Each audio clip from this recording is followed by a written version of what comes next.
اللهم صل على محمد وآل محمد. أعوذ بالله من الشيطان الرجيم.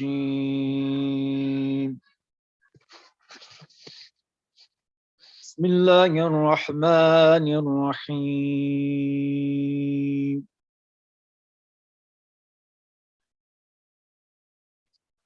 أقم الصلاة لدلوك الشمس إلى غسق الليل وقرآن الفجر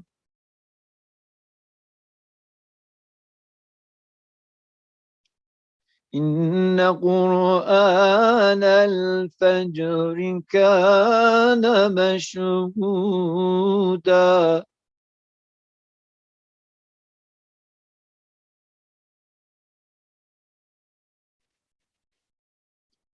ومن الليل فتهجد به نافلة لك عسى أن يبعثك ربك مقاما محمودا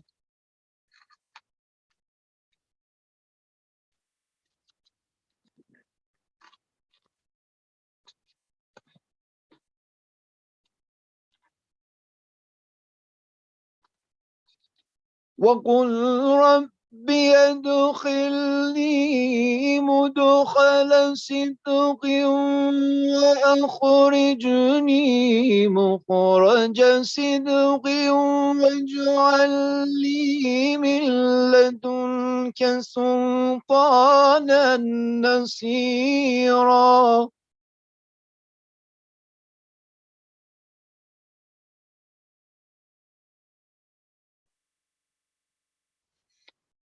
وقل جاء الحق وزهق الباطل إن الباطل كان زهوقا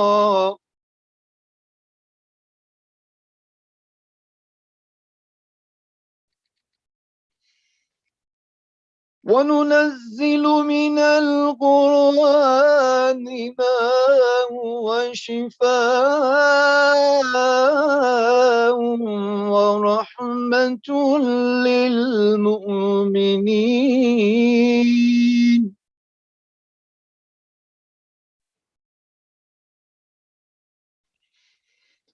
وننزل من القرآن ما هو شفاء ورحمة للمؤمنين ولا يزيد الظالمين إلا خسارا صدق الله العلي العظيم. Allahumma salli ala Muhammadin wa ali Muhammad. Bismillah ar-Rahman ar-Rahim. Brothers and sisters in Islam, Assalamu alaikum wa rahmatullahi wa barakatuh. Eid Mubarak to all of you on this holy occasion of the birth of our second Imam, Imam Hasan al-Mujtaba alayhi afdalus salati wassalam. Allahumma salli ala Muhammadin wa ali Muhammad. We're honored and thrilled to have once again Sayyid Hadi Yassin as our guest scholar for this program. Sayyid Hadi does not need any introduction in our community as he has spoken to us several times, and it's been an honor and pleasure for us. And so without any further ado, I'd like to request the Sayyid to please begin the lecture and for us to welcome him with a salawat ala Muhammad wa ali Muhammad. Allahumma salli ala Muhammad wa ali Muhammad. Jazakumullah khair. أعوذ بالله من الشيطان اللعين الرجيم بسم الله الرحمن الرحيم الحمد لله والصلاة والسلام على سيدنا ونبينا حبيب قلوبنا وطبيب نفوسنا وشفيع ذنوبنا أبي القاسم المصطفى محمد اللهم صل على محمد وآل محمد وعلى أهل بيته الطيبين الطاهرين واللعنة الدائمة على أعدائهم أجمعين من الآن إلى لقاء يوم الدين. بسم الله الرحمن الرحيم. رب اشرح لي صدري ويسر لي أمري واحلل عقدة من لساني يفقه قولي. Brothers and sisters, Assalamu alaikum wa rahmatullah. Congratulations on this auspicious day, the day of the Viladat and the birthday of our beloved Imam Hasan alayhi salatu wassalam. And also, I congratulate all of you guys for this holy month. May Allah, inshallah, accept your amal, your fasting, your ibadat, inshallah, and give us all a tawfiq and opportunity to take advantage of every single opportunity and moments of this holy month. Inshallah, bi barakat salawat ala Muhammad wa ali Muhammad. Allahumma salli ala Muhammad wa ali Muhammad wa ajal farajum. Alhamdulillah that we have the tawfiq. I have the tawfiq once again be with you, my brothers and sisters, dear community. May Allah, inshallah, always protect you, keep you healthy and safe, inshallah, and there is protection. It is very important for us when it comes to different occasions, specifically spiritual and Islamic occasions, to have an agenda, to be able to focus on what we are supposed to gain, what we're supposed to get from those occasions. Why is it even so important in Islam, in the traditions of Ahlul Bayt, that we celebrate or commemorate the Wiladat or the Shahadat of Ahlul Bayt? Why there's a lot of recommendations, for the Majalis of Ahlul Bayt? Why is it so important when it comes to the Wiladat of this Imam or that Imam or the Shahadat of this Imam?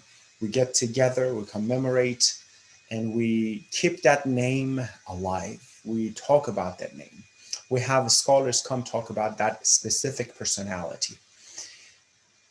Over period of time, over and over, when every year we have the Wiladat of this Imam, Shahadat of this Imam, it's not just for the sake of reviewing the Imam, and hearing about the Imam, and yes, being happy or being sad about, what happened to that Imam.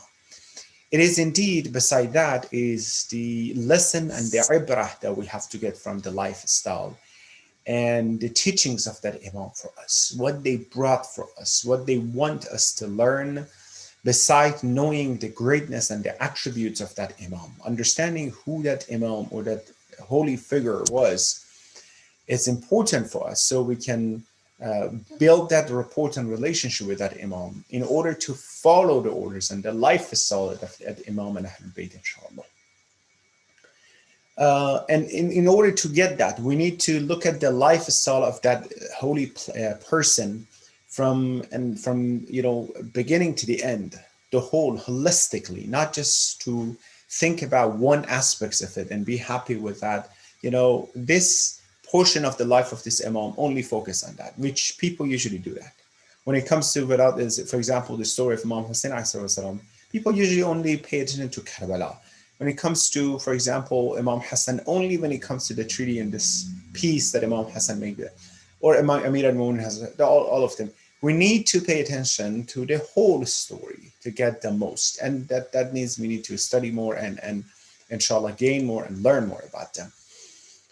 One of the, inshallah, what I would like to do in this lecture with you guys is that in two different sections. One section, the beginning, inshallah, we'll talk about the attributes of Fada'il of Imam Hasan alayhi salatu wassalam, inshallah. And the second part, those important lessons and teachings that we should learn from the lifestyle of our Imam, inshallah.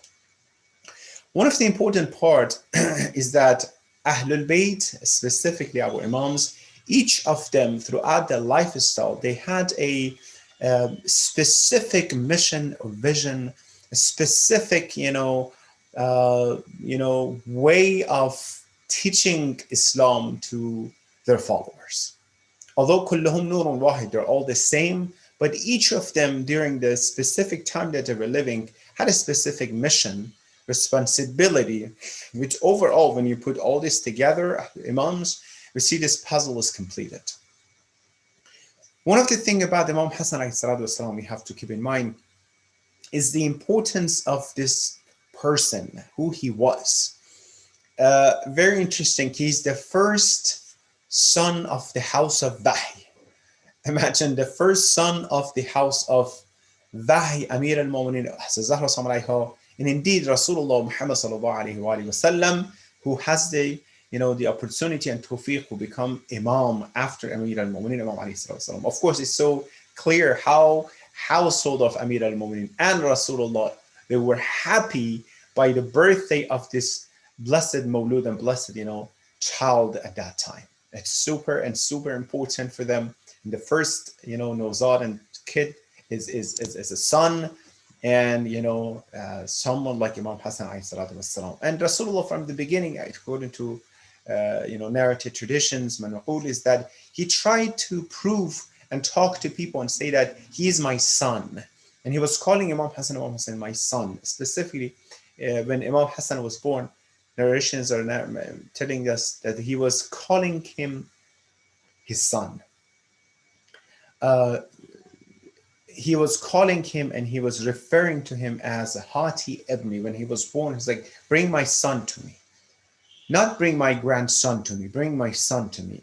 According to one tradition, is when Anas ibn Malik in the masjid when Imam Hasan was small, he was around Rasulullah, probably playing, and he wanted to take Imam Hasan away from Rasul. Says, Ya Anas, da ibni, leave my son alone. I want him to be around me.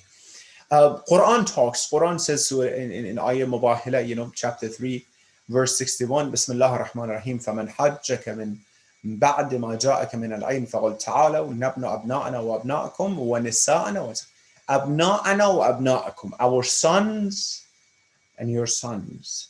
And Imam Hasan and Imam Hussein, they were with him, right? Why is so important that emphasizing that they are the sons of Rasulullah? Which, because the enemies, they wanted to prove that they are not the sons of Rasulullah. They are the sons of Hazrat, so not the son of Rasulullah. If they want to do anything to them, so it's not directly related to who? To Rasulullah. It's related to the son of Ali, right? Not the son of Rasulullah Muhammad sallallahu alaihi wasallam. Not knowing that Quran is even proving and pointing that, Surah An'am, وَنُوحًا هَدَيْنَا مِنْ قَبْلُ وَمِنْ ذُرِّيَّتِهِ دَاوُودَ وَسُلَيْمَانَ وَأَيُّوبَ وَيُوسُفَ وَمُوسَى وَهَارُونَ وَكَذَلِكَ نَجْزِي الْمُحْسِنِينَ. Then it comes another ayah, says, وَزَكَرِيَّا وَيَحْيَا وَإِيسَى وَإِلْيَاسَ كُلٌّ. Some of this are related, such as Hazrat Isa alayhi salam, to that direction, that path from their mother's side specifically. But Quran is talking about the zurriyah and the generation of them. Anyhow, because they try to enemies to prove that they are not the sons of Rasulullah Muhammad sallallahu alaihi wasallam. On that side, Rasulullah is emphasizing a lot. In different traditions, man'ul, that, for example, Al-Hasan or Hussein Sayyida Shabab Ahl Jannah. They are the youth of paradise. Or another traditions, man'ul, from Rasulullah Muhammad sallallahu alaihi wasallam, Allahumma salli ala Muhammad wa Muhammad. We want you to see that Rasulullah, he is لا ينطق عن الهوى. He does not talk based on his desires. إن هو إلا وحي يوحى. Whatever he says is under satisfaction of Allah. In this tradition, Manqul says, أما الحسن أمره أمري وقوله قولي فمن تبعه فقد تبعني ومن عصاه. أما الحسن, my son Hasan, is what? His orders are my order. Rasulullah cannot say that. He is the command. He is the Prophet of Allah subhanahu wa ta'ala. He cannot just say something. No, it should be correct. When he says his order or my order, your order is Allah's order, Rasulullah, right? So Rasulullah is a holy, sacred personality that whatever he says is Allah subhanahu wa ta'ala's approval behind this. When it says amruhu amri, whatever he says, I say it. Whatever he orders, I order. Qawluhu qawli, whatever he says, I say the same thing, right? Amruhu amri, whatever he commands is my command as well. فَمَنْ تَبَعَهُ فَقَدْ تَبَعَنِي. Those who follow him, indeed they followed me. And those who, reject him, be against him, they indeed rejected me. He's the light of my eyes, the fruit of my eyes. So why Rasulullah is to this extent, he's talking about Imam Hasan to this level, he's proving something, he's showing something. He's the first Imam after Amir al-Mu'minin, Imam alayhi salam. Of course, a lot of enemies are there to take the revenge of Ali from his son, Imam Hasan alayhi salatu wasalam, right?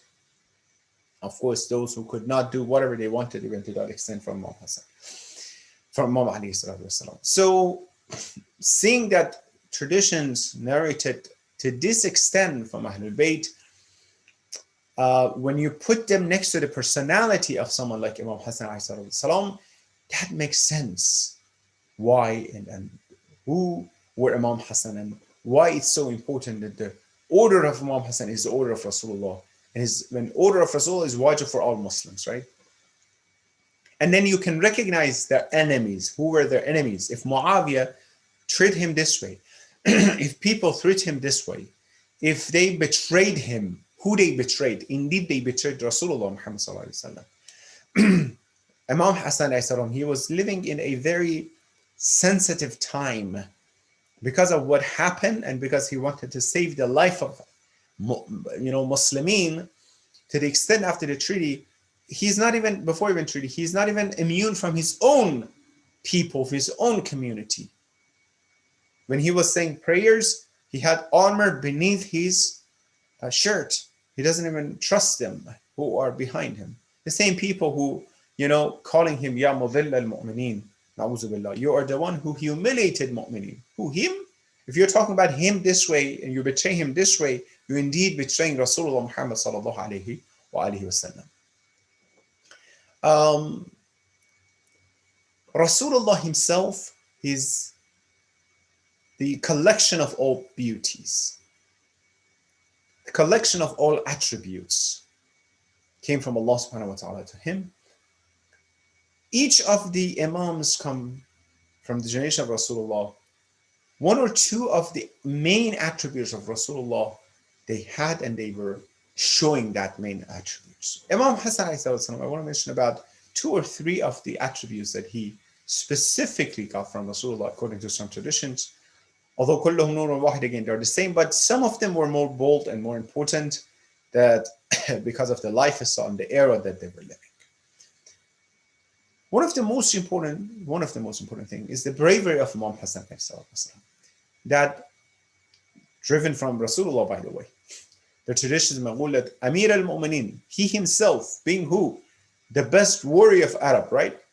The traditions is saying that he said when the war was so difficult, when there was so tough, we couldn't find anywhere else. We were seeking refuge with Rasulullah Muhammad sallallahu alaihi wasallam.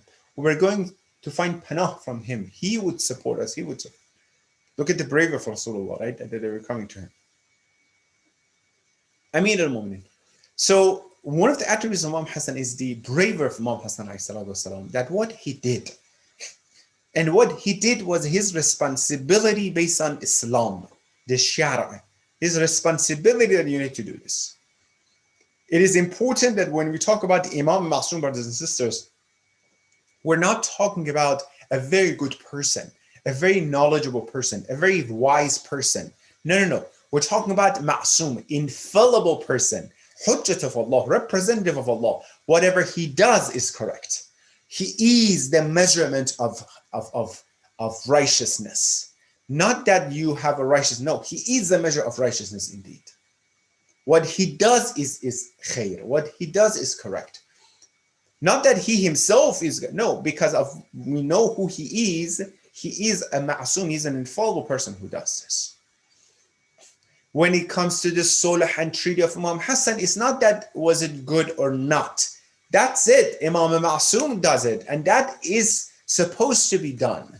When Imam Rida, he immigrated to Khurasan, that's it. This is what he is supposed to do. There shouldn't be any question when he accepted by force to be the Wali Ahd and the prince, the successor of the Ma'mun.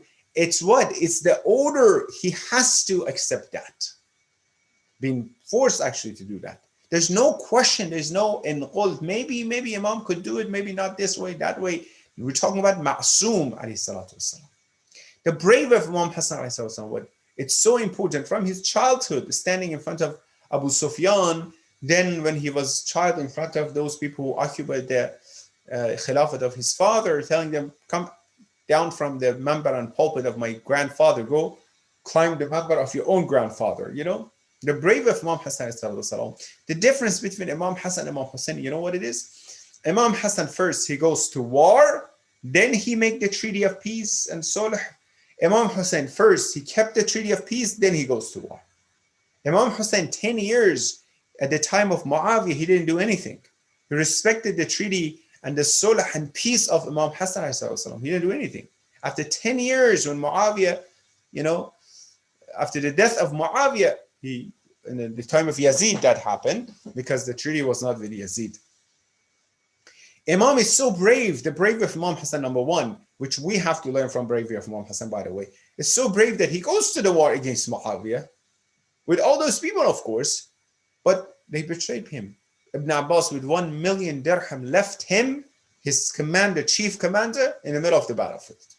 Imam did his responsibility.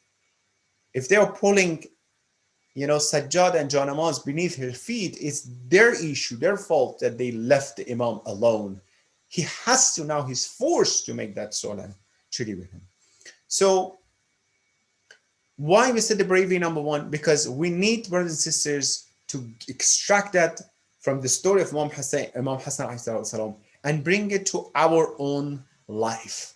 We need to get from the bravery of Imam Hasan and the wisdom of Imam Hasan. Imam Hasan, he didn't have that 72 people, those committed, dedicated soldiers of Imam Hasan. None of the Ahlul Bayt indeed had that much. Dedicated people, 72, the Hafiz, none of them. You have traditions or other Imams are saying that if we had few, we would be standing in front of physically injustice, but there's not. Count, see how many people are around Amir al-Mu'mineen, Imam Ali sallallahu and he can stand up. Not even 10 people. At night, he's saying that at night of attacking the house of Hazazah and everything happened, he says, he went knock on the door of the houses of people, says, come tomorrow night and for my support. How many people came? Some of them were among who? Talha and Zubaydah, you know what happened to them? To Masada. They against Amir al-Mu'mineen later on. How many people Imam Hasan had? Imam Hussein is among those unique ones from Ahlul Bayt that he has 72. Dedicated people to the last minute of their life, they dedicated themselves. It shows the bravery of Imam Hasan that he follows his responsibilities of Shara, what he has to do. When there's not enough, he has to what? He has to follow what it's supposed to be followed. The bravery of Imam Hasan, we need that bravery into our lives. Not that as soon as in our daily life, the era that we're living, something happened against Muslim, we started panicking about, oh my God, hiding some identity and stuff like that. Bravery means what? Bravery means I am proud of being Muslim today. Bravery means I transfer that, self-esteem and izzah and honor of being Muslim to my children. So when they go to school, it's not feeling humiliated that I'm Muslim or because I need to hide it. Because of what? Because my father didn't hide it. Because my mother didn't hide it. They were proud of being that, being Muslim, being the follower of Ahlul Bayt, and they announced it and they showed it to people because they were on the right side. When you have a beauty, you don't hide it. You show it to people, right?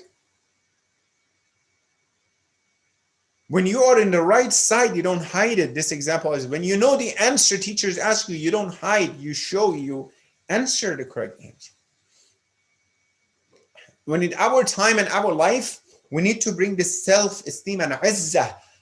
Many people come ask me, what can we do? Our children, they need more confidence, self-esteem. What can we do? They become a better leader, leadership, build really leadership in them. Different things. And I'm like, what are you doing with this? Are you bringing this the best way that you can build the personality, you can build the self-esteem and confidence is to giving this izzah and honor of being Muslim. You want an example? Look at our main maraja, ulama, scholars, urafa, extracted from Ahlul Bayt, the bravery that they had. Not being afraid of anyone or anything. Right? So what is it here? This is the important part we need to pay attention. And that important part is that we follow their path. We transfer that. First, we have to be brave ourselves and then transfer that to our children and to the next generation. Not that when we go to the restaurant, instead of saying halal, do you have halal? We're vegetarian. No, we're eating halal. We're Muslim, and that's why. What is halal? If you want to know, this is the halal, this description of halal, and these are the benefits of halal, right? when it comes to hijab, when it comes to other things that we need to practice as Muslim wajib for us, we need to do it and show it to people. Then self-esteem comes, the bravery comes. What Ahlul Bayt do, what Imam Hasan does is what? Is that what is my responsibility today? I will do that no matter what. They're not doing because people like it or not like it. They're doing because if Allah likes it or not. If He doesn't like it, we're not going to do it. If our measure, brothers and sisters, is Allah subhanahu wa ta'ala in life, not people, we're on the right side. If your measure is people and satisfaction of people, we're on the wrong side. You're on the wrong side. Because you can never satisfy people, but you can satisfy one person, Allah subhanahu wa ta'ala. Ahlul Bayt, the secret behind their success, they didn't work for people's satisfaction. They worked for Allah's satisfaction, which wise people would follow them because of Allah subhanahu wa ta'ala. If Imam Hasan wanted to follow the orders of people and satisfaction of people, he wouldn't be, suffering from all those tragedies and issues and problems and rumors, complaints against him. He has to do it. The same Imam Hasan that his father being cursed on the member of Rasulullah. Why? Because he's Ali. What is our responsibility? And today I want to ask you, what is your responsibility? So first one is the bravery of Imam Hasan.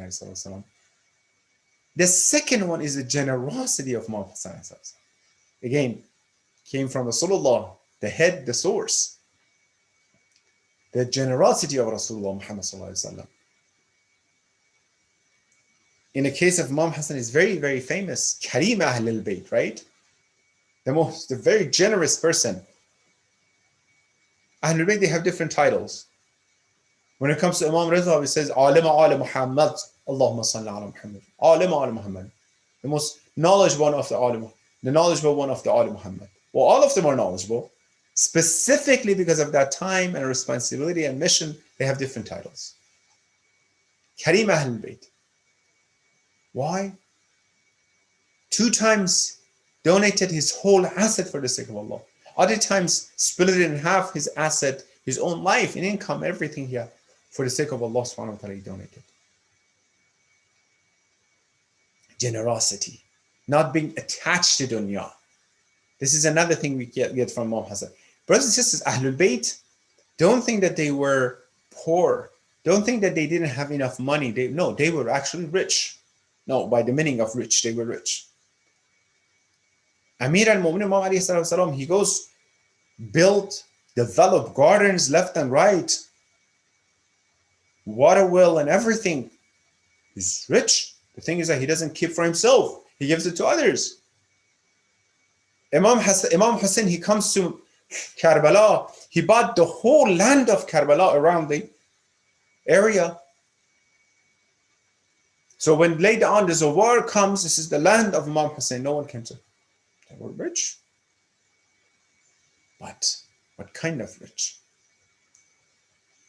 Not just with the dunyavi perspective.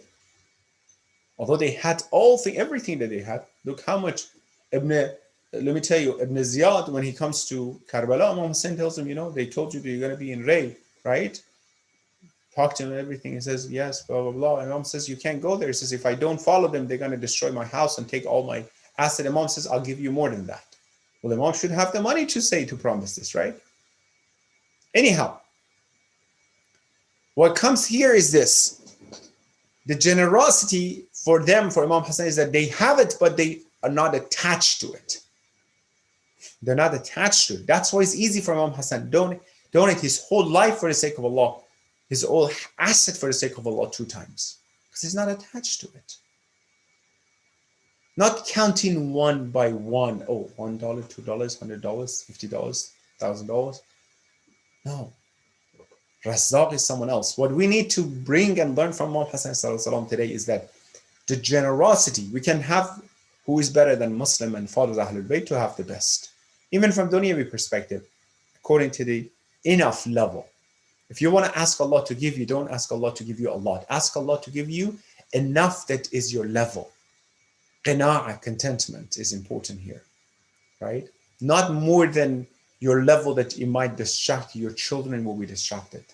Many people, specifically Bay Areas, they come to us, they're very rich, they have a lot of their children. Why? Because too much wealth distracted them. That much that I can take care of my life and good, not little, but that my level. So I won't have to be in hardship or bend in front of others for a little bit of. Anyhow, being able to be generous, not being attached, whatever we have, not being attached. Some people, you might have seen, they're attached to their car. The whole life is their car. Clean it every day, make sure there's no scratch on it. This is good, but not being attached to it. Attached to house. Oh Allah, I have this and that. Or to the land or to the business. Attached to family, to children, to wife, to husband.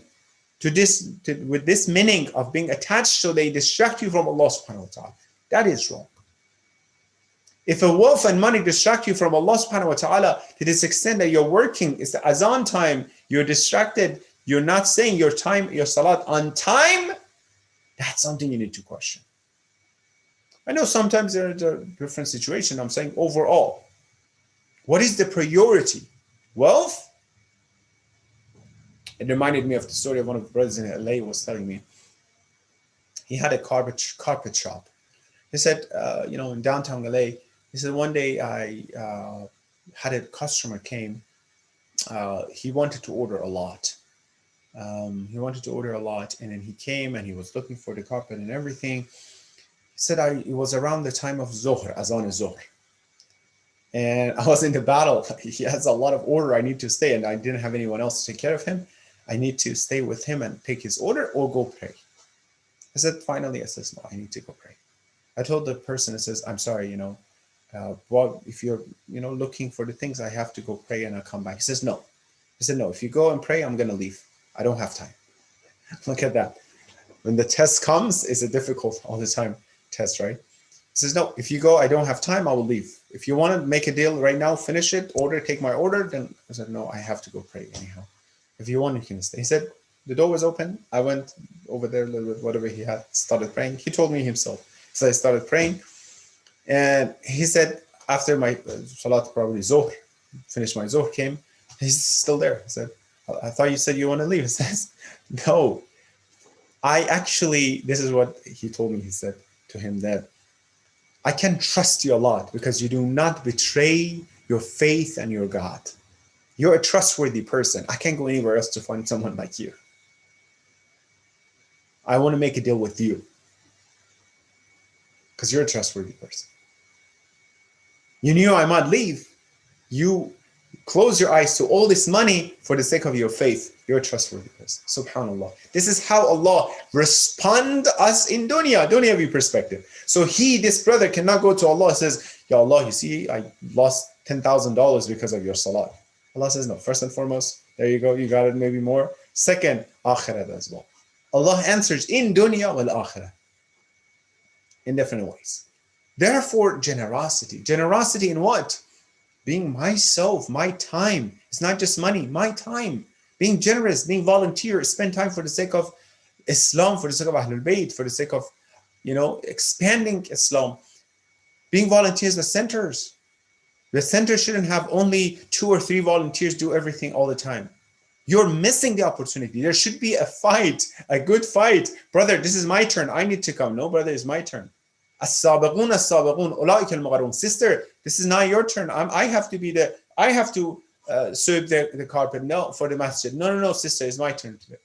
Please, you come tomorrow. Competition in khair. As-sabiqun, as-sabiqun, right? Generosity in this way as well. Generosity of the honor yourself for the sake of Allah subhanahu wa ta'ala. Generosity of one of the maraja at the end of his life. I think it was Ayatollah Marachin Jafir or another one. He was very famous of looking to take care of people's, hajat. If they have anything, they need help, he was looking at it. He was very famous. At the end of his life, in his deathbed, he said, he's very nervous.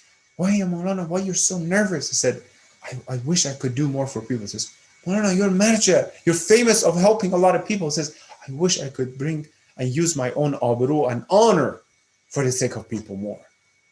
What do you mean? I could go to that person and says, please help others. Investment here as well. Generosity from is not just money, it's everything else. It's the Imam Hasan, he is spending his own izzah and honor for the sake of saving the life of Muslim. They are cursing him, na'uzubillah, rumors against him, complaining against him. He wants it, I want it. It's so, when it comes to this level, brothers and sisters, it becomes so easy. Because of what? Because I'm dealing with Allah subhanahu wa ta'ala. I'm not dealing with people. If you're dealing with people, that's difficult. Are they going to say, okay, is this fine with them? Is this not fine with them? Are they happy? They're not happy? Like children. Children are like this. Is my mom happy? Is my dad happy? But mature people, they want what? The happiness of one, which is worth it. Which is worth it. Worth all these things. What do you think worth the difficulties that happened to Imam Amir al-Mu'mineen, to Rasulullah? What do you think worth the blood of Imam Hussein? What do you think is worth the life of Imam Hassan? Nothing beside Allah's satisfaction and happiness. That is what Ridwanullahi Akbar. Satisfaction of Allah is the highest. In your marriage, if you're trying different things for the sake of you be a good daughter-in-law, you be a good son-in-law, you be a good person in front of others, you're not even going to get that, believe me. But once you deal and you tolerate and you do your best for the sake of Allah subhanahu wa ta'ala, then you see the beauty and love. It will have a different taste and different look. If your husband is causing some issues, some problems, beside that you need to go through professional way to solve it, not just to tolerate it, to go through professional way to solve it. Husband and wife, doesn't matter, through the way to fix it, to solve it. But the tolerance is important as well. The patience is important, and dealing with Allah subhanahu wa ta'ala is important as well. Allah, I'm doing for you. You make it, not even when there's a problem, when everything is fine. You put one tea in front of your wife. You make food for your husband. You smile when you come home at your wife too. You do something for your husband. At the moment, says, Ya Allah, I'm doing it for you. Be satisfied. I know this is my responsibility. Our Ustad, rahmatullah alayhi, he was saying that, and we have traditions about it, you drink one glass of water, says, Ya Allah, I'm getting rid, quenching my thirst for the sake of you, so I can have power to serve you and the your abd, your ibad, your servants. Get the thawab, inshallah, for that. مثقال ذرة خيرا يره. Do a little bit for the sake of Allah. There is that. They will calculate it. مثقال ذرة خيرا يره. ومثقال ذرة. Therefore, it's important for us, inshallah, to pay attention to get these beauties, this delicate, important points from the life of Ahlul Bayt. That I can do it, we can do it. Specifically, the best, the one that is more accessible in front of us is family relationship around us. Which leads me to the third and the last point that I would say from the life of Imam Hasan is the khulq of Imam Hasan, is the temper, akhlaq of Imam Hasan from Rasulullah again. Quran tells Rasulullah Al-Imran 159, Bismillah ar-Rahman ar-Rahim, فَبِمَا رَحْمَةٍ مِنَ اللَّهِ لَنْتَ لَهُمْ وَلَوْ كُنْتَ فَضْلًا غَلِيظَ الْقَلْبِ لَانْفَضُّوا مِنْ حَوْلِكَ. Indeed, it is through mercy of Allah that you are gentle to these people, to them. First and foremost, if you have a good khulq, if you're gentle and nice, is a mercy of Allah subhanahu wa ta'ala. It's from Allah subhanahu wa ta'ala. That means if you want to develop more of that, if you want to get more of this husn khulq, min Allah, it's from Allah subhanahu wa ta'ala. Ask Allah. You need to practice, you need to have steps, but ask from Allah subhanahu wa ta'ala. وَلَوْ كُنْتَ فَضْلًا غَلِيظَ الْقَلْبِ. And if you have been rough and hard-hearted, they would have dispersed from around you. You have bad temper, angry person, not having husn khulq, people will get away from you. Family, wife, brothers, sisters, whatever, get away from you. Children, co-workers, employers, doesn't matter. Each of them, they have a tolerance level that gives husn khulq on that side. Tuba liman hassana khuluq. Good for the person who have a good, who actually improve his or her husn, khulq and akhlaq. Improve it. Good for this person. Which we see from specifically Imam Hasan and tolerance level of Imam Hasan and what he went through and how he treated others.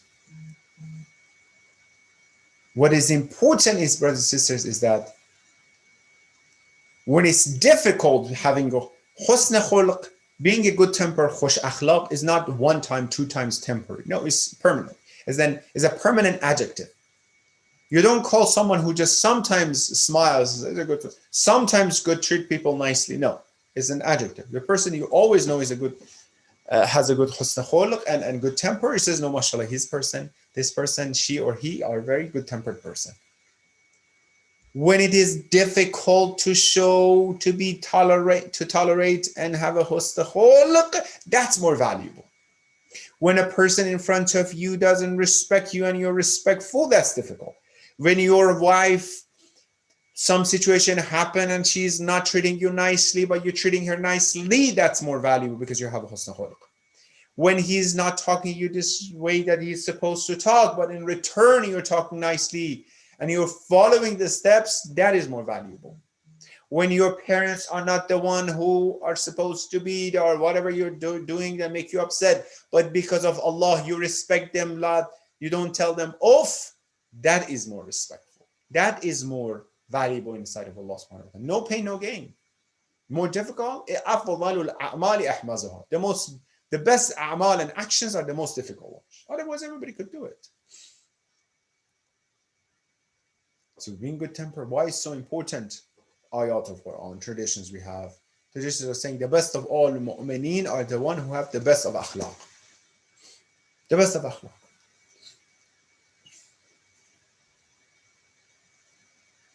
This husn khuluq is one of the principles of our, faith. Akhlaqi principle of our faith. Why? Because the result of Islam, the result of faith should show itself somewhere. Faith is internal, is my belief system. What is the external manifestation and behavior is my akhlaqi behavior. Internal, external, right? People might not see internally how's your faith, but they see the external, your behavior, your akhlaq.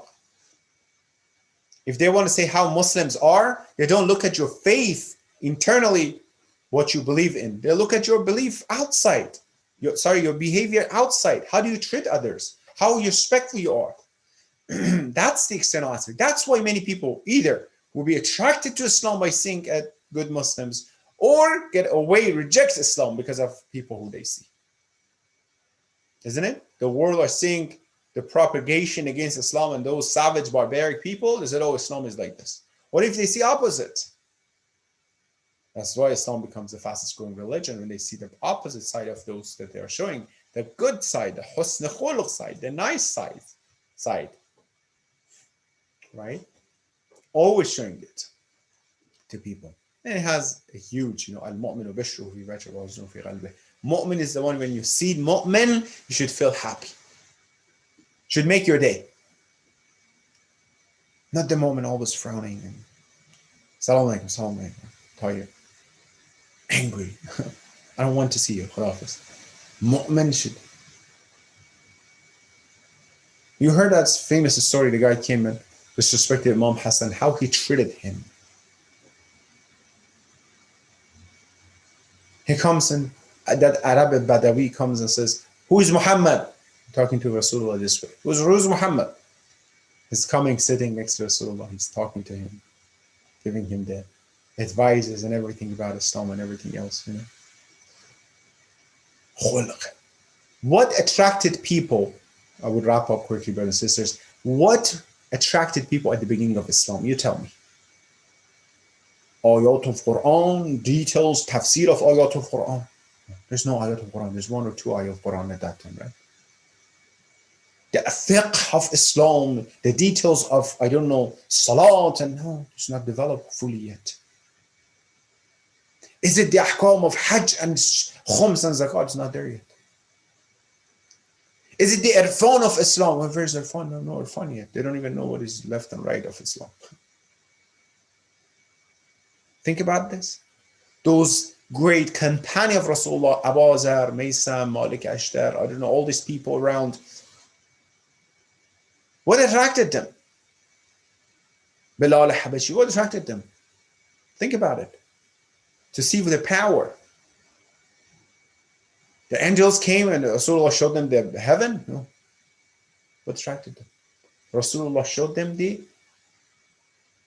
ilahi akhlaq, ilahi manner, nice husn khulq. He showed them Allah's attributes in a human beings to this extent of human being, not to the extent of Allah on the earth. Generosity, kindness, nicely, everything you can see. Honesty, truthfulness. To the level of human beings. And these people are, oh my God, look at him. Remember seeing someone like Rasulullah. They fell in love with personality of Rasulullah. They became Muslim because of what they saw. Because they got familiar with Islam, who Rasulullah taught them. Who not taught them, showed them actually. Yes, this is bad. Rasulullah showed them Islam. When he's sitting next to that slave, that people keep him in the, next to animals, next to horses and cows. But he's sitting next to them, respect them, talk to them, eat with them. This is different. Not that I'm better than, not because the brand of my coat and my shirt is more expensive than the other one, so I have to see I'm better than someone else. No. Akhlaq. They became Muslim. They converted to Islam with all those difficulties and all being tortured. Bilal al-Habashi being tortured, others being tortured and killed. For the sake of what? For the sake of this deen, this lifestyle, this behavior that you have. We want that. What is that? Whoever is your God should be a good God because who you are. Otherwise, at that time, we didn't have, I don't know, the irfan of Islam or the irfan of Quran. No, they had few ayah of Quran at that time, right? Few hukm came just like praying and not the details yet. It's not developed fully. Mostly at the beginning, if you look at the ahkam of Islam or Quran, when you look, comes in the Madani, Surah Madani, in Medina. In Mecca, it's more about fighting here and the kulliyat and general things. Husn khulq is so important. اذهب إلى فرعون, Quran says to Hazrat Musa, إنه طغى فقول قولا لينا فقول له قولا لينا. When you go talk to Fir'aun Musa, قولا لينا, talk nicely, softly. Akhlaq of Imam Hasan, which showed us, which taught us, which go to different ways and different levels, and all those aspects that inshallah we learn from the lifestyle of Ahlul Bayt. Brothers and sisters, this is the opportunity. Today is the Wiladat of Imam Hasan, for example. Tomorrow is the Wiladat of Imam Hasan. Next day is the Wiladat of Shahadat of this Imam and that Imam. We open a book, do some research, read more about the lifestyle of Ahlul Bayt, get more familiar with the lifestyle, ayat of Quran regarding that, so we make ourselves more familiar. Let's make it practical. If anyone heard my voice, you're dealing with anger management, stinginess, lack of bravery. These three things today we talked. Why don't you go focus in the life of Imam Hasan and try to see what can you do in Ramadan, in the next 15 days of Ramadan. Work on it specifically in order, inshallah, to get to a good level with those things and improve yourself in that. Even one of them, one thing. If we have a project in the whole Ramadan, one thing. I'm trying, someone says, I'm trying to improve my akhlaq, to get less angry, to be more patient. It's a tough job, it's a difficult job, but have a plan, talk to experts, try to get to that level by improving yourself more and more, inshallah. اللهم صل على محمد وعلى محمد وعجل فرجهم. اللهم عجل لوليك الفرج والعافية والنصر ومد في عمره الشريف وزين الأرض بطول بقائه وجعلنا من أعوانه وأنصاره وشيعته. يا رحمن يا رحيم ثبت قلوبنا على دينك. Ya Allah, بحق Imam Hasan, we ask you hasten the dhuhr of our Imam Mahdi alayhi salatu wasalam. Ya Allah, Ya Rahman, Ya Rahim, give us tawfiq and opportunity to be among the true followers of our Imam. Help our youth, make them successful in dunya wal akhirah. Do not let anyone from our generation be against the path of Islam, Quran, and Ahlul Bayt. Ya Allah, Ya Rahman, Ya Rahim, those who have hajat and requests, specifically my dear brothers and sisters, give them khair hajat. Those who are around the world under difficulties and issues, provide opportunities for their freedom. Ya Allah, remove this pandemic from the world. Let us go back to normal life and masajid and marakas, inshallah, together. Ya Allah, Ya Rahman, Ya Rahim, those who are sick, بحق Imam Sajjad, cure them all at this moment. And those who passed away, send the thawab and reward from our gathering to their soul, inshallah. رحم الله من يقرأ الفاتحة مع الصلوات. والسلام عليكم ورحمة الله وبركاته.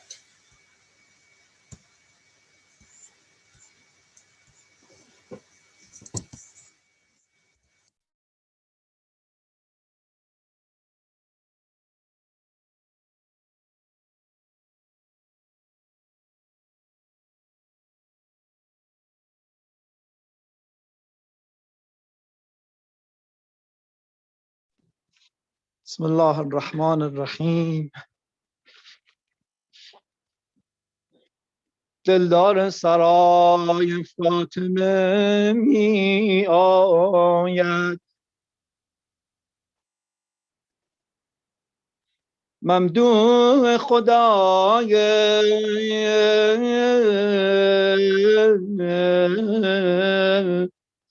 فاطمه می آید. هر کس که ثنای حسنش را گوید، مرضی رضای فاطمه می آید.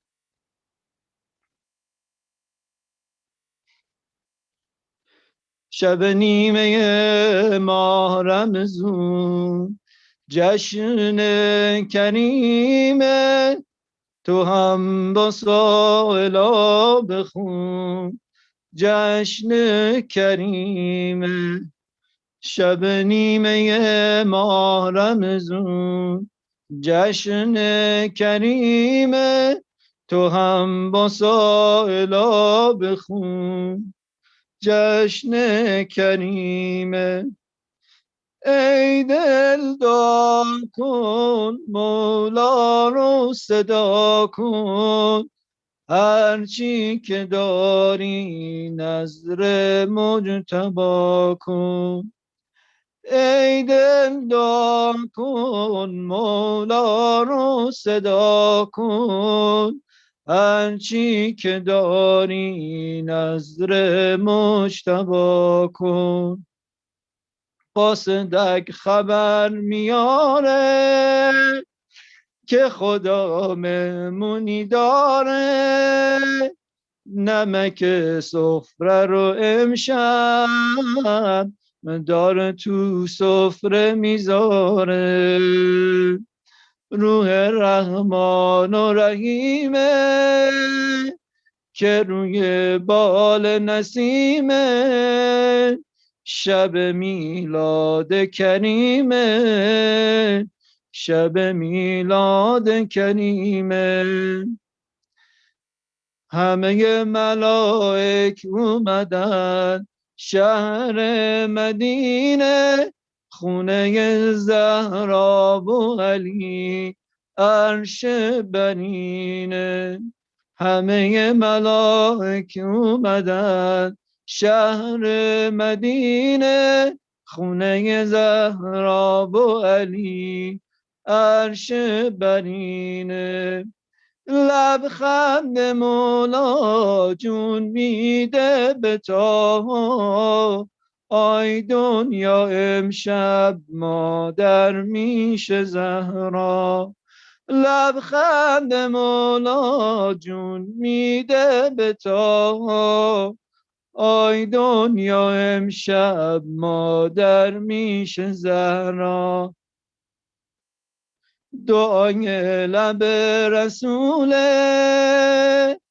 ذکر دار بتوله هر کی مجتبا رو داره نماز و روزش قبوله. یوسف آل پیغمبر پسر ارشد حیدر عصای دستای مادر عصای دستای مادر. ای دل دا کن دو مولا رو صدا کن ای دل دا کن مولا رو صدا کن هرچی که داری نظر مجتبا کن. مولا حسن جان مولا حسن جان مولا حسن جان یا مولا حسن جان مولا حسن جان یا مولا حسن جان مولا حسن جان یا مولا حسن جان. خدا هوای عاشقت رو داره همیشه محب تو روز جزا گریون نمیشه. خدا هوای عاشقت رو داره همیشه محب تو روز جزا گریون نمیشه. کوثر سرشتی رمز سر نوشتی تو با داداشت آقای بهشتی. همه حسن خدایی قبله و قبله نمایی تو امام و مقتدای پادشاه کربلایی. آسمونی یا غلامت کرم و جود و مرامت دل عباس تو دامت دل عباس تو دامت. مولا حسن جان یا مولا حسن جان مولا حسن جان یا مولا حسن جان مولا حسن جان یا مولا حسن جان مولا حسن جان یا مولا حسن جان. یا ابا محمد یا حسن ابن علی یا حسن ابن علی یا ابن رسول الله. اللهم صل على محمد وآل محمد اسمك العظيم الأعظم بحق آقا امام مجتبى يا الله يا الله يا الله يا الله يا الله يا الله يا الله يا الله يا الله يا الله يا الله يا رحمن يا رحيم يا مقلب القلوب ثبت قلوبنا على دينك واكفنا يا قاضي الحاجات ويا كافي المهمات إنك مجيب الدعوات إنك على كل شيء قدير. It's a special night. It's a night of Karim Ahl al-Bayt. Raise your hands. Remember all those who need our du'as and bring your needs in your mind. Let's recite Amman Yajib all together. A'udhu billahi minash shaitanir rajim. Amman yajibu al-muttar idha da'a wa yakshifu as-su'.